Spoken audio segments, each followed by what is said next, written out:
The 2025 Formula One season is about to begin, and pre-season testing in Bahrain has given us a lot to talk about. One of the biggest surprises has been Williams, a team that struggled in 2024 but now seems to have made significant progress. With Carlos Sainz joining the team and delivering impressive lap times, there is growing optimism that Williams could be much more competitive this year. While testing results don't always reflect race day performance, the data suggests that Williams has taken a big step forward. So let's dive in. Williams had a difficult 2024 season, finishing 9th in the Constructors' Championship. Their last 5 races ended without any points, while rivals like Haas, Alpine, and Racing Bulls managed to score. This left the team with a lot of work to do during the winter break. However, testing in Bahrain has shown signs of improvement. The Williams FW47, their new car, appears to be much more competitive than last year's model. While there are still weaknesses such as low-speed corner grip, the car's straight-line speed and efficiency have caught the attention of many experts.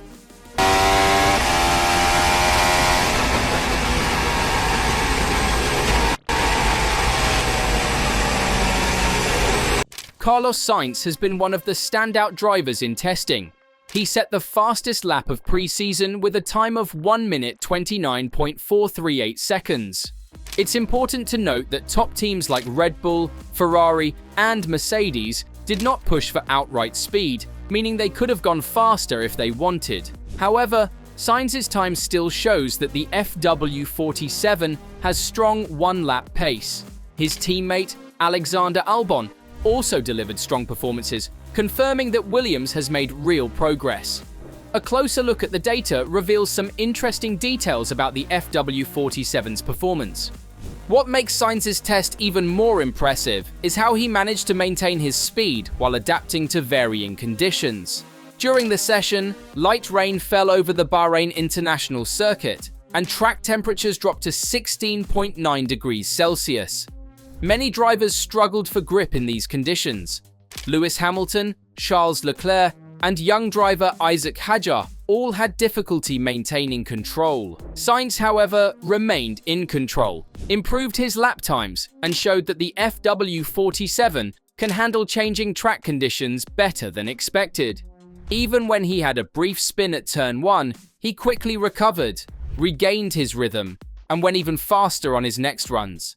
This suggests that Williams has produced a stable, well-balanced car that allows a driver like Sainz to push the limits without taking excessive risks.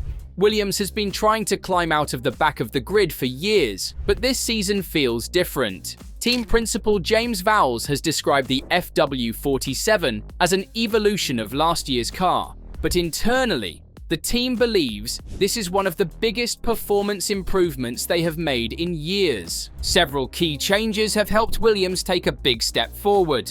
Sainz's smooth driving and ability to manage tyres well showed that the team had built a competitive machine for the first time in years. But pre-season testing does not always tell the full story. Some teams run lighter fuel loads to appear faster, while others focus on long-run pace rather than outright speed. This means Williams still has a lot to prove when the real racing begins. The first race of the season in Australia will be the true test. If Williams can score points or even challenge the midfield leaders, it will confirm that their pre-season pace was not just an illusion. One of the biggest improvements is weight reduction. Last year's FW46 was one of the heaviest cars on the grid, which cost them valuable lap time.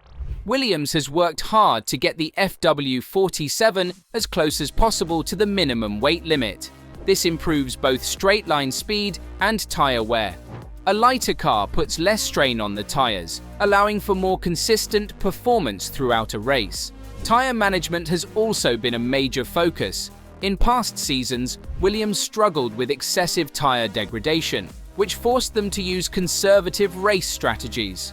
The FW47 appears to be much easier on its tyres, meaning Williams could be more aggressive on race days. This could help them stay competitive in long stints and gain positions through strategy.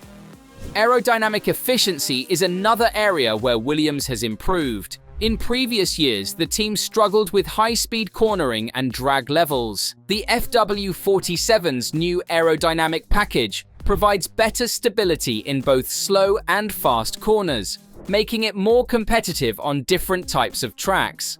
Sainz's test showed that the car is predictable and easier to drive, which allows the driver to push the limits with confidence. One advantage is stronger financial backing from their new title sponsor, Atlassian. This will allow them to bring faster upgrades and continue car development throughout the year. Having the resources to develop at the same pace as other teams is crucial in Formula One, where progress never stops. Another key factor is Sainz's experience. Coming from Ferrari, he knows what it takes to compete at the top level and can provide valuable feedback to help Williams improve. Having an experienced driver who can lead development is important for a team trying to move up the grid. A much improved car that seems to have solved some of Williams' biggest weaknesses also plays a big role. If they can maintain their momentum, they could be fighting with Alpine, Aston Martin, and even McLaren in the midfield. With unpredictable races and strategy opportunities, there's a chance that Williams could surprise everyone with high-scoring finishes in certain races. The FW47 seems to work well with softer tyre compounds, which could help in qualifying sessions where grip is crucial. However, the car struggles with harder tyres during long runs. This means that while Williams might be fast over a single lap, they could face challenges in race conditions where tyre management is important. Despite not completing a full race simulation, Williams' pace on medium tyres looked solid. Sainz ran 4 8-lap stints on this compound, trying different car settings. His performance was consistent, suggesting that Williams has found a good balance with this tyre. However, on harder tyres like the C2 and C1, the team appeared to be off the pace compared to the frontrunners. Albon also ran some tests with a heavier fuel load, which gives a better idea of race performance. His pace on the C3 tyre was competitive, ahead of Esteban Ocon's Haas, but still behind McLaren and Mercedes. On the C1 tyre, Albon was more than 0.3 of a second per lap quicker than Ocon, which is a positive sign. However, Williams is still not close to the leading teams in race conditions. Looking at the midfield battle, things seem clearer than at the top of the grid.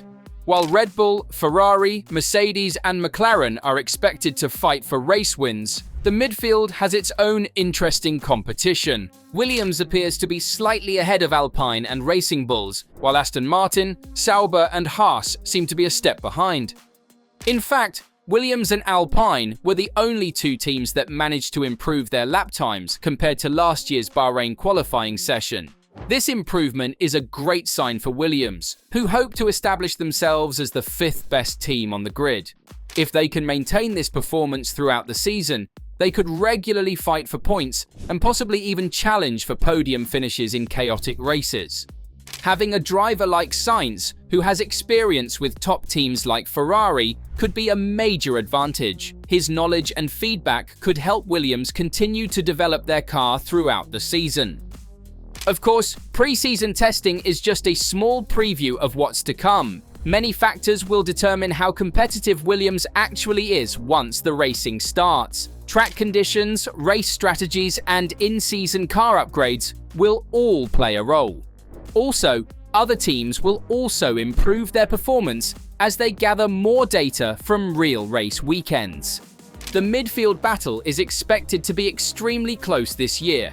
While Williams has shown promising signs, Alpine and Racing Bulls are also pushing hard. Alpine in particular has looked competitive in testing, and their ability to develop the car during the season could make them a tough rival for Williams. Racing Bulls, backed by Red Bull, also have the potential to improve quickly. One key factor will be how well Williams adapts to different tracks. Bahrain is just one circuit, and performance can vary depending on the characteristics of each race venue. Some tracks may favor Williams' strengths, while others could expose their weaknesses. For example, circuits with long straights and medium-speed corners could suit the FW47, while tracks with many slow corners might be more challenging. Another important aspect is car upgrades. The 2025 F1 season will be a constant development race. Teams that bring the best upgrades at the right time will have an advantage. Williams will need to ensure they don't fall behind in this area. While they have made strong progress, maintaining that momentum will be crucial. Now, we do have reasons to be excited. The team has been working hard to improve, and the early signs suggest that their efforts are paying off. Having a strong driver pairing with Sainz and Albon gives them a solid foundation. If they can maximize their strengths and improve their weaknesses, they could have their best season in years.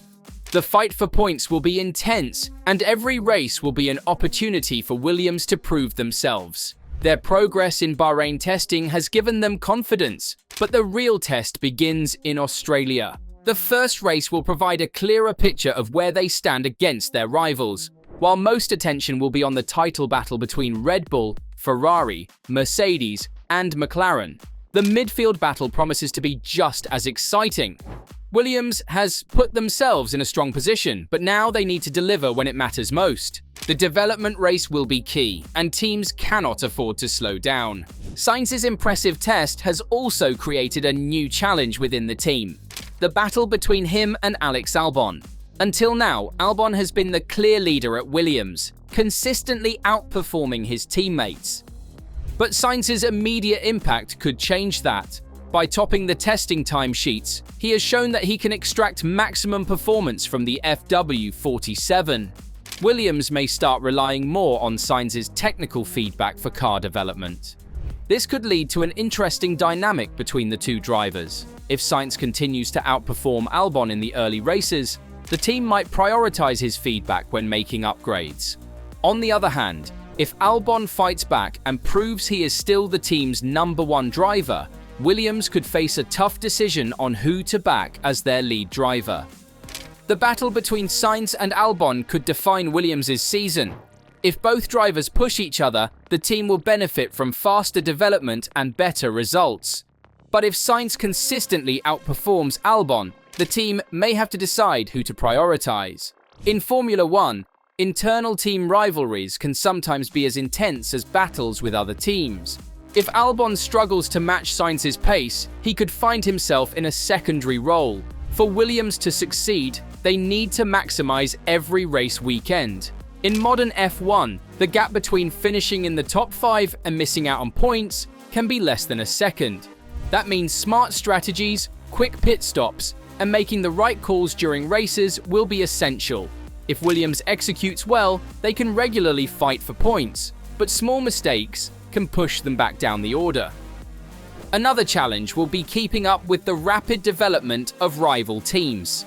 The midfield in Formula 1 is extremely competitive, with teams like Aston Martin, Alpine, and McLaren all fighting for the same positions. If Williams does not bring upgrades as quickly as their competitors, they could fall behind even if they start the season strong. This is where their increased funding will be crucial. One of the biggest questions is whether Williams is just experiencing a temporary boost, or if this is the beginning of a true comeback. They have shown potential before, only to fall back due to lack of development. This time, they need to sustain their performance across the entire season. If they can do that, they could establish themselves as a serious midfield contender, rather than just a team hoping for occasional points finishes. Now, don't forget to comment down your thoughts on this whole situation. And while you're down there, make sure to hit that subscribe button as well.